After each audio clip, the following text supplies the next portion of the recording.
Good morning, and thanks so much for being with us on this Thursday. I'm Sarah Arbogast in for Heather Abraham this morning, and boy, did I get a good day to be here. That's because we are going to meet the newest members of the flock over at the National Aviary.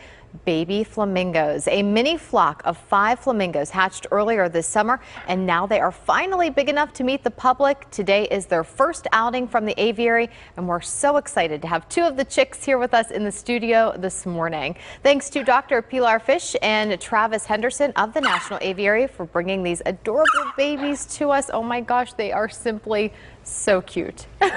They are just adorable, and they're noisy. Do they always make noise? They are. They do make noise most of the time, Sarah, and that's a sign of a healthy bird.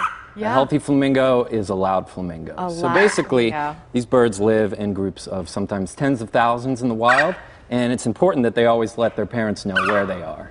And Dr. Fish, I think that little one is biting the button on your shirt there. Yeah, they're incredibly curious. Are they? Just tell us about their personalities since they've been around. Well, they are, they each have their own unique personality, and they grow incredibly quickly.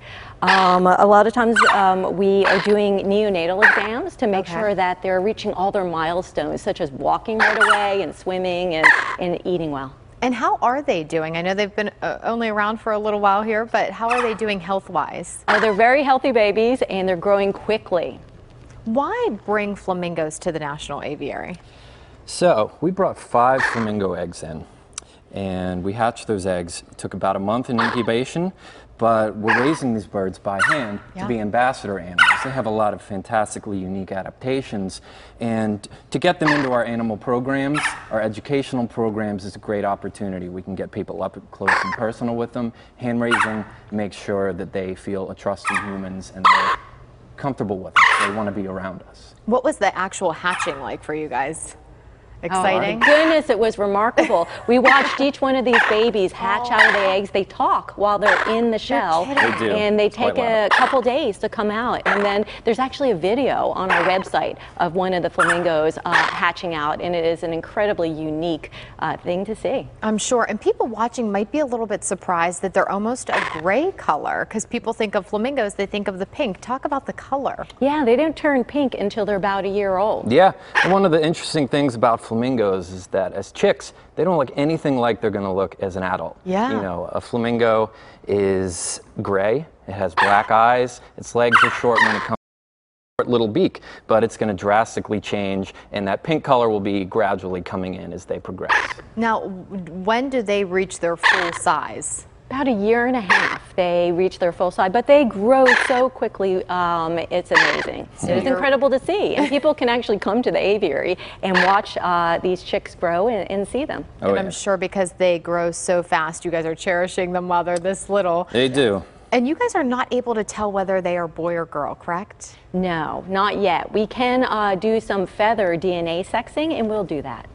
Okay, and why is it so difficult? Just because you can't tell right Well, now? in flamingos, the males and the females look alike. So whether they're young or older, we do need to do the feather test to tell if they're boys or girls. And how long will these guys live? They will live about 60 years. Wow. So when humans are caring for them, they don't have to worry about a lot of the things that they do in the wild. Yeah. They're going to have long, healthy lives, and we're going to make sure they have the best of care throughout that time. And how are they going to be integrated into the National Aviary for visitors? I know you mentioned people can come and at least check them out, but these are going to be a big part of what you guys do. Yeah, they are going to be educational ambassadors, and they really are representing their species and getting people excited so they can come in to the aviary and have programs with these chicks. And how do the other adult flamingos kind of fit into this as well? Well, they're going to take a while to grow up now, and they'll be together at this point. Yeah, it's going to be an interesting process. Our flamingos in our wetlands habitat, the flock has never seen a chick before. Oh my goodness. So we're going to have to slowly introduce them just to make sure everyone is comfortable with each other. Like preparing for that process.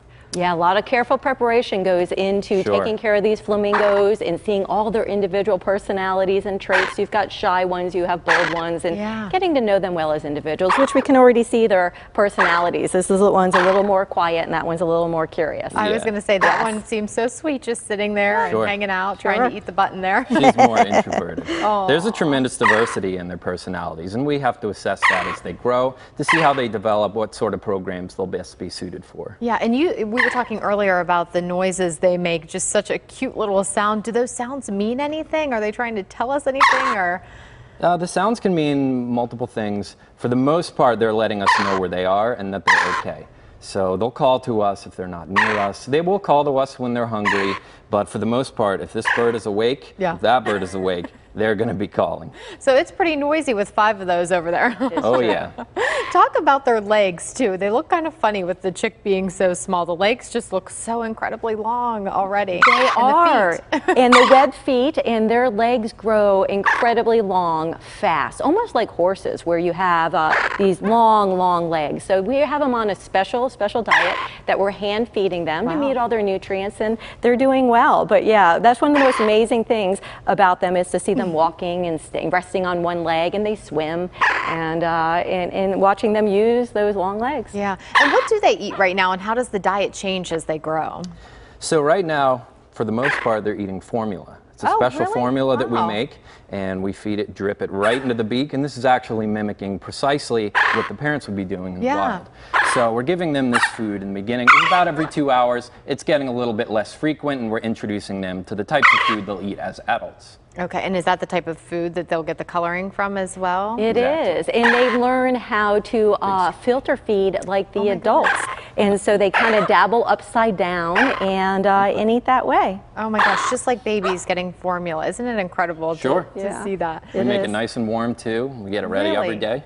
Oh, yeah. Oh, my goodness. How many people over at the aviary are taking care of these birds specifically? Because they seem like they're pretty much a full-time job when they're this little. We have a team of people, both in the animal programs department, the very experienced aviculturists that hand rear baby birds, and in the veterinary department as well, or education, conservation.